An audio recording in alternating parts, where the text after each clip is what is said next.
نحمده ونصلي على رسوله الكريم اما بعد فاعوذ بالله من الشيطان الرجيم بسم الله الرحمن الرحيم رب اشرح لي صدري ويسر لي امري واحلل عقدة من لساني يفقهوا قولي۔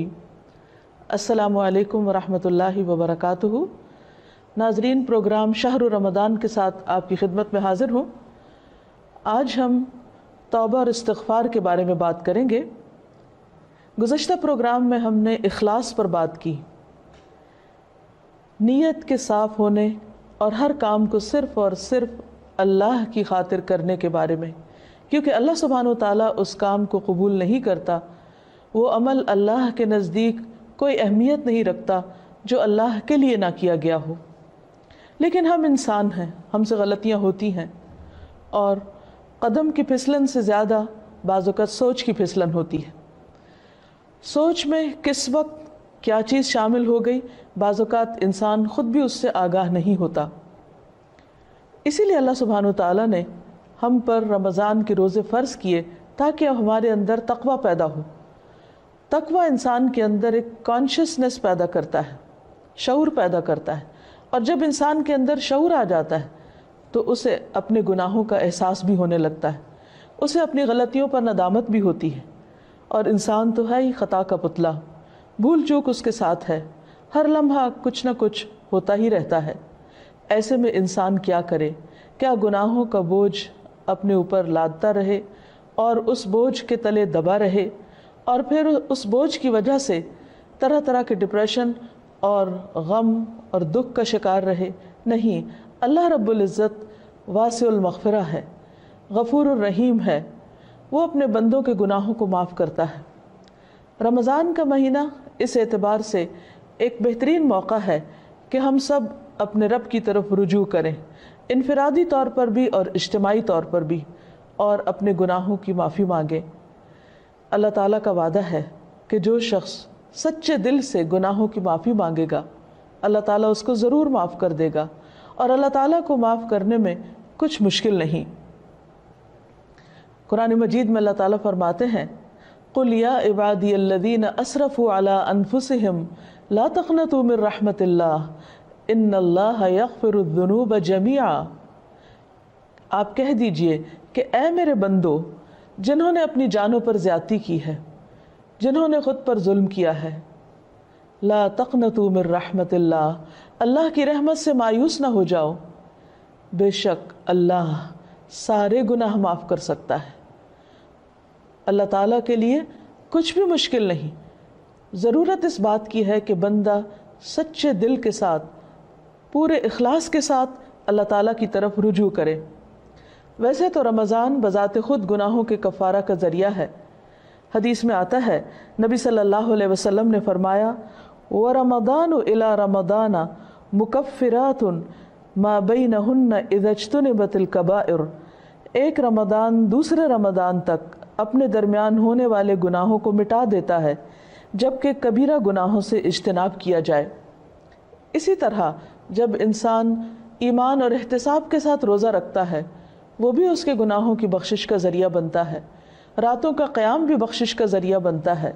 لیکن اس کے ساتھ ساتھ انسان کو پورے شعور کے ساتھ، پورے احساس کے ساتھ خود اللہ کی طرف رجوع کرنا چاہیے اور اپنے گناہوں کی معافی مانگنی چاہیے۔ خصوصاً کبیرہ گناہ، ان کے لیے معافی مانگنا ضروری ہے۔ اللہ تعالیٰ سے توبہ کرنے کا ایک طریقہ بھی بتایا گیا، اور وہ یہ کہ انسان اپنے گناہوں پر نادم ہو، شرمندہ ہو، ان کا اعتراف کرے، ان کو مانے، اور پھر آئندہ نہ کرنے کا وعدہ کرے، اور پھر اپنی زندگی کی اصلاح کر لے۔ انسان کی انسانیت اسی میں ہے کہ وہ اللہ تعالیٰ کی طرف رجوع کر لے اور گناہوں کا اعتراف کرے۔ انسان اور شیطان میں یہی فرق ہے۔ شیطان نے جب انسان کو یعنی آدم علیہ السلام کو سجدہ کرنے سے انکار کیا، تو اس کے بعد جب اس سے پوچھا گیا کہ ما منعک اللہ تسجد اذ امرتک، اللہ تعالیٰ نے فرمایا کہ تمہیں کس چیز نے روکا تھا کہ تم سجدہ کرتے جبکہ میں نے تمہیں حکم دیا تھا؟ تو اس پر بجائے اس کے کہ وہ نادم ہوتا، اپنی غلطی کا اعتراف کرتا، وہ اکڑ گیا اور اللہ سبحانہ وتعالیٰ کو بلیم کرنے لگا۔ اس کے برعکس آدم علیہ السلام سے جب خطا ہوئی اور وہ بھول کر جنت کا وہ پھل کھا بیٹھے جس کے کھانے سے ان کو روکا گیا تھا، تو جب انہیں اپنی اس بات کا احساس ہوا کہ انہوں نے درست نہیں کیا اور ان سے جنت کا لباس اتروا لیا گیا، تو وہ فوراً اپنے رب کی طرف پلٹے اور انہوں نے اعتراف کیا اور دعا کی، ربنا ظلمنا انفسنا وان لم تغفر لنا وترحمنا لنکونن من الخاسرین، کہ اے ہمارے رب، ہم نے اپنی جانوں پر ظلم کیا اور اگر تو نے ہمیں معاف نہ کیا اور ہم پر رحم نہ کیا تو ہم ضرور نقصان اٹھانے والے ہو جائیں گے۔ گویا انسان غلطی تو کرتا ہے، لیکن اگر وہ رب کی طرف پلٹتا نہیں اور رب اس پر رحمت نہیں فرماتا تو پھر انسان کا کوئی ٹھکانہ نہیں۔ روزے کی حالت میں انسان کو اپنے آپ کا جائزہ لینے کا موقع ملتا ہے، کیونکہ بہت سی مصروفیات اور مشغولیات سے، خصوصاً کھانے پینے کی مشغولیت سے فراغت پانے کے بعد جب روزے کی حالت میں، بھوک کی حالت میں اس کو اپنا محاسبہ اور اپنا جائزہ لینے کا موقع ملتا ہے تو اپنی چھوٹی بڑی بہت سی خطائیں، بہت سی غلطیاں یاد آنے لگتی ہیں۔ ایسے میں انسان کا کام یہ ہے کہ انسان اپنی ہر غلطی پر اللہ تعالیٰ سے توبہ کرے اور دن میں کثرت کے ساتھ استغفار کرتا رہے، اللہ سبحانہ وتعالیٰ کی طرف رجوع کرتا رہے، خاص طور پر روزے کی افطاری کے وقت اور پھر سحری کے وقت، کیونکہ سحری کا وقت توبہ استغفار کا وقت ہے۔ قرآن مجید میں اللہ تعالیٰ اپنے بندوں کی خصوصیت بیان کرتے ہیں، وَبِالْأَسْحَارِ هُمْ يَسْتَغْفِرُونَ، اور سحری کے وقت وہ استغفار کرتے ہیں۔ سحری کے وقت یا تو سحری کی تیاری ہو رہی ہوتی ہے یا پھر انسان اس وقت کچھ کھا پی رہا ہوتا ہے، لیکن کچھ نہ کچھ وقت، خواہ وہ کام کاج کے دوران ہی کیوں نہ ہو، ضرور ایسا نکالنا چاہیے کہ جس میں انسان شعوری طور پر اللہ تعالیٰ سے توبہ کرے، کیونکہ اللہ تعالیٰ اس وقت اپنے بندوں کی طرف خاص طور پر توجہ فرماتا ہے۔ حدیث میں آتا ہے، ينزل اللہ تعالی الى السماء الدنیا كل ليلة لنصف الليل الآخر او لثلث الليل الآخر فيقول من ذا الذي يدعوني فاستجيب له، من ذا الذي يسألني فأعطيه، من ذا الذي يستغفرني فأغفر له حتى يطلع الفجر۔ اللہ تعالیٰ ہر رات کو آدھی رات یا ایک تہائی رات کے آخری حصے میں آسمان دنیا پر نزول فرماتے ہیں اور ارشاد فرماتے ہیں کہ کون ہے جو مجھ سے دعا مانگے اور میں اس کی دعا قبول کروں، کوئی ہے جو مجھ سے سوال کرے کہ میں اسے عطا کروں، کون ہے جو مجھ سے استغفار طلب کرے اور میں اسے بخش دوں، یہاں تک کہ فجر طلوع ہو جاتی ہے۔ یعنی اس وقت خاص طور پر اللہ تعالیٰ اپنے بندے کی طرف متوجہ ہو کر اس کو پکارتا ہے کہ تم غلطی کرنے کے بعد میری طرف لوٹ آؤ۔ رمضان ایک مبارک موقع ہے کہ جس میں انسان سحری کے وقت اٹھ ہی جاتا ہے، تو اس وقت اللہ سبحانہ وتعالیٰ کی اس پکار پر لبیک کہتے ہوئے اپنے گناہوں کی معافی مانگنی چاہیے اور اس کی طرف رجوع کرنا چاہیے، کیونکہ وَمَن يَغْفِرُ الذُّنُوبَ إِلَّا اللَّهُ، کون ہے جو گناہوں کی بخشش کرے سوائے اللہ کے۔ ہم میں سے کون ہے جو یہ دعویٰ کرے کہ اس سے کبھی کوئی غلطی نہیں ہوئی یا اس نے کوئی گناہ نہیں کیا؟ ہم سب خطا کار انسان ہیں اور ہم سے غلطیاں ہوتی ہیں، لیکن غلطی پر توبہ کرنا اور غلطی پر شرمندہ ہونا انسان کی فطرت میں ہے۔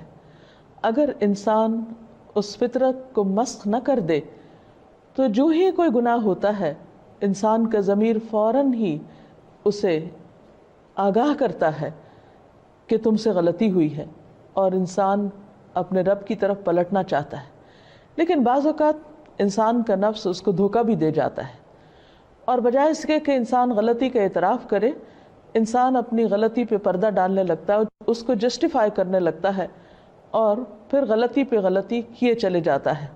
کیونکہ ہوتا یہ ہے کہ جب انسان ایک گناہ کر لیتا ہے، اللہ کی ایک حرمت کو پامال کرتا ہے، اللہ تعالیٰ کی ایک نافرمانی کرتا ہے، تو پھر اس کے بعد اس کی جھجک ختم ہو جاتی، اس کی حیا ختم ہو جاتی، پھر وہ دوسرے گناہ کے لیے دلیر ہو جاتا ہے اور پھر گناہوں کا سلسلہ چل پڑتا ہے. اور اگر انسان توبہ نہیں کرتا تو وہ ایک سیاہ نقطہ جو دل پر لگتا ہے ایک گناہ کی وجہ سے، وہ نقطہ پھیلنے لگتا ہے حتیٰ کہ گناہوں کے ساتھ پورا دل سیاہ ہو جاتا ہے اور پھر انسان کے اندر سے احساس بھی ختم ہو جاتا ہے. اس کے باوجود انسان کو مایوس نہیں ہونا چاہیے. جب تک انسان کی جان ہے، انسان کی سانس کا سلسلہ چل رہا ہے، اس کے لیے معافی کا دروازہ کھلا ہوا ہے. حدیث میں آتا ہے کہ ان اللہ یقبل توبۃ العبد ما لم یغرغر، اللہ تعالیٰ بندے کی توبہ قبول کرتا ہے جب تک کہ اس کے سانس اکھڑنے نہ لگے، یعنی دنیا سے رخصت نہ ہونے لگے، فوت نہ ہونے لگے.